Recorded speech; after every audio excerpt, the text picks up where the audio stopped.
Hi, this is Saranya from DS Ari Creations. இன்னைக்கு ஒரு ஆரி tips தான் பார்க்க போகிறோம். வாங்க பார்க்கலாம். ஸோ இது நான் இப்போ பண்ணிகிட்ருக்க ப்ளவுஸ் டிசைன். ஸோ இதில் வந்து பீட்ஸ் யூஸ் பண்ணியிருக்கோம்ல, இந்த பீட்ஸ் நல்லா பாருங்கள். ஸோ நான் இமேஜில் ஆட் பண்ணுறேன், அந்த பீட்ஸ் எப்போவுமே யூஸ் பண்ணக்கூடாது. இது பார்த்திங்க அப்படின்னா டல் கோல்டு பீட்ஸு, இல்லை வந்து கொத்து பீட்ஸ், இல்லை வந்து ஆன்டி கோல்டு பீட்ஸ் அப்படின்னு சொல்லுவாங்க. இந்த பீட்ஸ் தான் யூஸ் பண்ணணும்.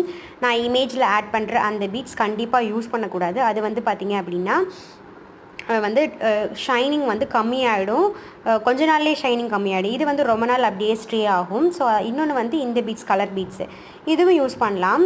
இது வந்து வாஷ் பண்ணால் மட்டும்தான் உங்களுக்கு தோல் உறிஞ்சு வரும், அதுவும் கண்டினியூஸாக வாஷ் பண்ணால். இது பார்த்திங்க அப்படின்னா நம்ம வந்து ஆரி ப்ளவுஸ் வந்து நம்ம வாஷ் பண்ண மாட்டோம். ஸோ அதனால் வந்து கண்டிப்பாக வந்து இந்த பீட்ஸ் யூஸ் பண்ணலாம், இல்லை வந்து இந்த கொத்து பீட்ஸ் யூஸ் பண்ணலாம். ஆனால் இமேஜில் ஆட் பண்ணியிருக்கேன்ல, அந்த பீட்ஸ் கண்டிப்பாக யூஸ் பண்ணக்கூடாது. என்னோடய சேனலை மறக்காமல் ஃபாலோ பண்ணிக்கோங்க.